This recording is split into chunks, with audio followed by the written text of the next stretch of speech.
Hello friends, स्वागत है आपका हमारे स्टडी चैनल स्टडी एक्सप्रेस पे। जैसा कि आप जानते हैं, हम आपके लिए इंपॉर्टेंट टॉपिक लेके आते हैं जो कि आपकी कॉम्पिटिटिव एग्जाम की दृष्टि से काफ़ी इंपॉर्टेंट है। और आज का टॉपिक है वो इंडियन ज्योग्राफी से है, जो तो बिना वीडियो को स्किप किए हुए पूरा देखें और हमारे चैनल स्टडी एक्सप्रेस को सब्सक्राइब करें। और पीडीएफ की लिंक आपको डिस्क्रिप्शन में मिल जाएगी, और यूट्यूब चैनल को सब्सक्राइब करें। और यहाँ पर आपको Indian history, Indian geography, daily current affairs और वर्ल्ड ज्योग्राफी आदि पर सब इंपॉर्टेंट वीडियो हमारे चैनल की प्लेलिस्ट पर मिल जाएंगी। सो प्लीज़ प्लेलिस्ट को एक बार चेक जरूर करें। तो चलिए friend, without wasting time let's now we start. जैसे फ्रेंड, आप जानते हैं भारत की नदियों को 4 भागों में बांटा गया है, जिसमें कि पहली आती है प्रायद्वीपीय भारत की नदियाँ। सेकंड आती हैं अंतर प्रवाही की नदियाँ, जो कि अंतर प्रवाही की नदियाँ वे होती हैं जो कि अंदर प्रवाहित करती हैं, मतलब कि जो कि अपने उद्गम से लेकर अपने अंतिम स्थान तक नहीं अंतर प्रवाहित हो जाती हैं, मतलब कि सूख जाती हैं। हिमालयी नदियाँ में वो नदियाँ आती हैं जो कि हिमालय से उत्पन्न होती हैं या फिर हिमालय की पहाड़ियों से निकलती हैं, जैसे कि सिंधु नदी तंत्र हो गया, गंगा नदी तंत्र हो गया, ब्रह्मपुत्र हो गया। तटीय नदियों वो आती हैं जो कि दक्षिण भारत में प्रवाहित होती हैं, जो कि समुद्र के तटों के पास प्रवाहित होती है, जैसे कि महानदी हो गई, गोदावरी हो गई, कृष्णा हो गई आदि। तो चलिए फ्रेंड्स, आगे बढ़ते हैं।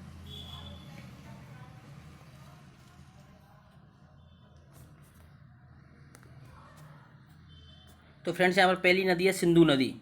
जैसा कि आपने नाम सुना ही होगा, सिंधु नदी कैलाश पर्वत श्रेणी में बोखोरचू के निकट एक हिमनद से निकलती है। इसका जो उद्गम होता है वो कैलाश पर्वत श्रेणी में से होता है।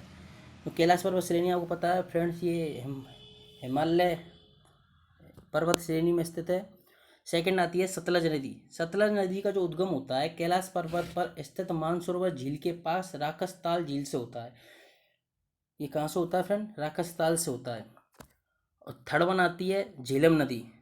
झेलम नदी बेरीनाग झील के निकट एक झरने से, ये झरना नहीं है फ्रेंड्स, यहाँ पर गलत लिखा हुआ है, झरने से निकलती है। किससे निकलती है? बेरीनाग के निकट एक झरने से निकलती है झेलम नदी। और इसके बारे में एक अदर इम्पोर्टेंट फैक्ट है कि पाकिस्तान में मिलने से पूर्व यह श्रीनगर और बूलर झील से निकलते हुए एक सकरे और बड़े महाखंड का निर्माण करती है। तो फ्रेंड्स, मैं बता दूं, जो श्रीनगर सिटी है वो झेलम नदी के किनारे बसी हुई है। किसके किनारे है? झेलम नदी के। तो फ्रेंड्स, ये क्लियर होती हैं। सिंधु नदी कैलाश पर्वत से निकलती है। सतलज नदी यह मानसरोवर झील के पास राकसताल से निकलती है। झेलम नदी बेरीनाग के निकट एक झरने से निकलती है। और श्रीनगर और वूलर झील इसके किनारे स्थित है। तो फ्रेंड्स, आपको कुछ नहीं करना, बस मेरी आवाज़ को ध्यान से सुने और अपनी कंसंट्रेशन को वीडियो पर बनाए रखें। तो चलिए फ्रेंड्स, आगे बढ़ते हैं। फोर्थ नंबर आती है चिनाब नदी। फोर्थ वन है चिनाब नदी। सिंधु नदी, इसके बारे में इंपॉर्टेंट फैक्ट है, सिंधु नदी की सबसे सहायक जो नदी है वो सबसे बड़ी सहायक नदी चिनाब नदी है। और फ्रेंड, इसको चंद्रभागा नदी भी कहा जाता है। क्यों कहा जाता है चंद्रभागा नदी? क्यों कहा जाता है इसको? क्योंकि चंद्रा और भागा दो नदियों के मिलने से बनती है। चिनाब नदी दो नदियों के मिलने से बनती है। किसके? चंद्रा और भागा, सोचिए, चंद्रभागा भी कहते हैं। फिफ्थ वन आती है रावी नदी। कौन सी? रावी नदी। यह हिमाचल प्रदेश में कुल्लू की पहाड़ियों में रोहतांग दर्रे के पश्चिम से निकलती है। कहाँ से निकलती है? रोहतांग दर्रे से। आपको पता होगा जो रोहतांग दर्रा हिमाचल प्रदेश में है, रोहतांग दर्रा। और इसके बारे में एक इम्पोर्टेंट फैक्ट है कि यह सिंधु नदी की यह भी एक सहायक नदी है। ये सारी की सारी जो नदियाँ बताई हैं मैंने, ये सिंधु नदी तंत्र की नदियाँ हैं। किसकी हैं? सिंधु नदी तंत्र की। तो चलिए आगे बढ़ते हैं फ्रेंड। ब्यास नदी, यह हिमाचल प्रदेश में रोहतांग दर्रे पर स्थित ब्यास कुंड से निकलती है, जो कि 4067 मीटर की ऊंचाई पर स्थित है। सो फ्रेंड्स, याद रखना, यहाँ पर जो ब्यास नदी है वो भी रोहतांग दर्रे से निकलती है, लेकिन ये ब्यास कुंड से निकलती है, जो कि 4067 मीटर की ऊंचाई पर स्थित है। सिंधु नदी तंत्र में ये एकमात्र ऐसी नदी है जो पूर्णतः भारत में प्रवाहित होती है। तो फ्रेंड, मैं बता दूं, सिंधु नदी है और इसकी जो बची कुची ब्यास नदी को छोड़कर जो भी शेष बसी नदियां हैं वो सारी पाकिस्तान की तरफ जाती हैं। लेकिन एक ब्यास ऐसी ही नदी, एकमात्र ऐसी सहायक नदी है सिंधु नदी तंत्र की और सिंधु की, जो कि पूर्णतः भारत में प्रवाहित होती है। तो चलिए फ्रेंड्स, आगे बढ़ते हैं।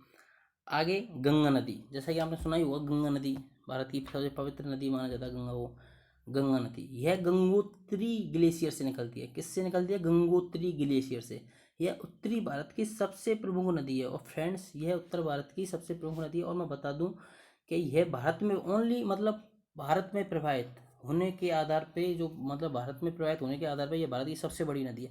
भारत में प्रवाहित होने का क्या मतलब है कि जिसका उद्गम भी भारत से हुआ हो और जिसका अंतिम छोर यहाँ जहाँ पर वो विलीन होती है या किसी सागर में गिरती है वो भी भारत में ही स्थित है, इसलिए भारत में प्रवाहित होने वाली है।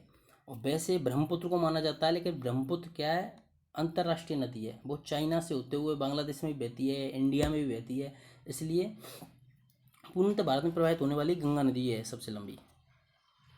नेक्स्ट देखते हैं यमुना। यमुना नदी को गंगा की सबसे बड़ी सहायक नदी है। जो गंगा नदी है वो सबसे बड़ी सहायक नदी है गंगा की। और यह यमुनोत्री हिमनद से उत्पन्न होती है। कहाँ से होती है? यमुनोत्री से। गंगा गंगोत्री से और यह यमुनोत्री से। और यह गंगा की सहायक नदी है, लेकिन यह गंगा की सबसे पश्चिमी है, मतलब पश्चिम से ये गंगा में मिलती है। और ताजमहल भी इसी के किनारे बसा हुआ है। आगरा शहर भी यमुना नदी के किनारे बसा हुआ है। और फ्रेंड्स मैं बता दूं दिल्ली भी यमुना नदी के किनारे बसा हुआ है। तो चलिए फ्रेंड्स आपको यदि भारत की झीलों के बारे में पढ़ना हो तो हमारी प्ले लिस्ट को जाकर चेक करें। प्ले लिस्ट में झीलों की वीडियो पड़ी हुई हैं।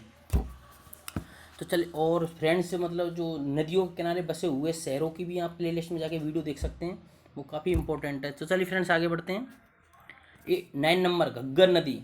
जो फ्रेंड घग्गर नदी है ये पहाड़ी क्षेत्र में कर्नाली कहलाती है और यह मैदानी क्षेत्र में घग्गर कहलाती है। तो फ्रेंड्स याद रखना कि इसका जो नाम है वो चेंज हो जाता है। कहाँ पर? पहाड़ी क्षेत्र में क्या हो जाता है? कर्नाली। और मैदानी क्षेत्र में कहलाती है क्या? घग्गर। और अंत में छपरा बिहार में गंगा नदी में विलीन हो जाती है। और फ्रेंड मैं बता दूँ ये घग्गर नदी है, ये सबसे पुरानी नदी है और ये राजस्थान में भी प्रवाहित होती है। राजस्थान के 2 जिले हनुमानगढ़ और श्रीगंगानगर से निकलते हुए पाकिस्तान की तरफ जाती है। तो चलिए फिर से आगे बढ़ते हैं। गंडक नदी। गंडक नदी गंगा की ही सहायक नदी है और यह दो जलधाराओं काली गंडक और त्रिशूल गंगा के मिलने से बनती है। किससे बनती है? काली गंडक और त्रिशूल गंगा के मिलने से बनती है। और अंत में पटना के निकट सोनपुर में गंगा नदी मिल जाती है। तो जैसा कि मैं बताया गंडक भी एक गंगा की सहायक नदी है, ये सोनपुर में गंगा नदी में मिल जाती है। तो फ्रेंड्स मैं बता दूं जो ये नदियों का फर्स्ट पार्ट है और सेकंड पार्ट का वेट करें। सेकंड पार्ट शायद अगले 1 या 2 दिन में आ जाएगा। और इसके बाद में मैं आपको अलग से सिंधु नदी तंत्र, गंगा नदी तंत्र और यमुना नदी तंत्र भी पढ़ाऊँगा और अलग से एक सेपरेट वीडियो बना दूंगा जिसमें कि दक्षिण भारत की सारी की सारी नदी आ जाएंगी। तो फ्रेंड्स अपन डिटेल चर्चा करेंगे इसके बारे में, भारत की नदियों के बारे में। तो आप टेंशन ना लें, आप बस वीडियो को ध्यान से देखें और उसको लाइक और सब्सक्राइब करें। तो चलिए फ्रेंड्स 11 नंबर देखते हैं, कोसी नदी। यह नदी तिब्बत में माउंट एवरेस्ट को उत्तर से निकलती है। कहाँ से निकलती है? तिब्बत में माउंट एवरेस्ट को उत्तर से निकलती है कोसी नदी। इस नदी में बाढ़ अधिक आने के कारण इसे शोक की नदी कहा जाता है। तो फ्रेंड इस पॉइंट को एग्जाम की दृष्टि से याद रखना, क्योंकि इसे शोक की नदी कहा जाता है। तो ये फ्रेंड्स क्वेश्चन बनता है शोक की नदी क्यों कहा जाता है, शोक की नदी किस नदी को कहा जाता है? तो कोसी नदी को। चलिए फ्रेंड्स आगे बढ़ते हैं। 12 नंबर चंबल नदी। तो फ्रेंड्स मे भी आपने चंबल नदी का नाम सुना होगा। चंबल नदी कहाँ से निकलती है? चंबल नदी का जो उद्गम होता है वो मध्य प्रदेश के महू जिले के पास जानापा की पहाड़ियों से होता है। कहाँ से होता है? जानापा की पहाड़ियों से, इसको याद रखना। और यह इटावा के पास गंगा नदी मिल जाती है। और फ्रेंड्स मैं बता दूं जो राजस्थान जिले के स्टूडेंट है, राजस्थान राज्य के जो स्टूडेंट है वो जानते भी होंगे कि यह राजस्थान राज्य की सबसे लंबी नदी है और यह 3 राज्यों में बहती है। फर्स्ट मध्य प्रदेश से निकलती है, राजस्थान प्रवाहित होती है और यूपी में जाके यमुना नदी में मिल जाती है। और ये यमुना नदी की एक सहायक नदी है। इटावा के पास आगरा में जो इटावा है उसके पास जाकर ये उसमें मिल जाती है यमुना में। यह राजस्थान प्रवाहित होने जैसे बता दिए सबसे लंबी नदी है। इसे कामधेनु, चमरनावती और ये एक बारामसी नदी है राजस्थान की। तो चलिए फ्रेंड्स आगे बढ़ते हैं। 13 नंबर है बेतवा नदी। कौन सी नदी? बेतवा। यह मध्य प्रदेश में या मध्य प्रदेश की राजधानी भोपाल से निकलती है और झांसी, ग्वालियर आदि जिलों से प्रवाहित होती है। आगे देखते हैं फ्रेंड सोन नदी। सोन नदी भी सोन नदी है, ये भी मध्य प्रदेश की नदी है और ये अमरकंटक पहाड़ से निकलती है। कहाँ से निकलती है? अमरकंटक पहाड़। इसको याद रखना कहाँ से उद्गम होता है? अमरकंटक से। फ्रेंड्स सारी नदियों के आप उद्गम स्थान तो अवश्य याद कर लें, क्योंकि ये कहीं ना कहीं किसी न किसी कॉम्पिटिटिव एग्जाम आते ही रहते हैं। और फ्रेंड्स इसके बारे में एक इम्पोर्टेंट फैक्ट है, यह गंगा की दक्षिणी तट पर महत्वपूर्ण सहायक नदी है और पटना के पास गंगा में विलीन हो जाती है। तो फ्रेंड्स एक ये इम्पोर्टेंट टॉपिक है इंडियन ज्योग्राफी का। और सिटी, जो कि सिटी जिस भी नदी के किनारे हैं उनको भी याद कर लेना आप। डेफिनेटली किसी न किसी एग्जाम में इनमें से 1 या 2 नंबर के क्वेश्चन आते ही रहते हैं, क्योंकि ये इंडियन ज्योग्राफी के सबसे इम्पोर्टेंट टॉपिक में से आते हैं। तो चलिए फ्रेंड्स आगे बढ़ते हैं। फ्रेंड्स जो आगे की जो भी नदियाँ रह गई हैं अभी, शायद ये हाफ पार्ट हुआ है नदियों का। जो आधी नदी अभी इतनी ही लगभग नदियाँ शेष बची हैं, जो कि हमको नेक्स्ट पार्ट में देखने को मिलेंगी। सो फ्रेंड्स वीडियो आपको पसंद आई तो इसको शेयर करें, सब्सक्राइब करें और कमेंट करें। यदि हमको कोई भी वीडियो में गलती लगी हुई हो या कुछ भी गलत लगा हो, कुछ भी कन्फ्यूजन हो, तो प्लीज़ कमेंट्स करके हमें इसके बारे में इन्फॉर्मेशन अवश्य दें। तो फ्रेंड्स थैंक यू।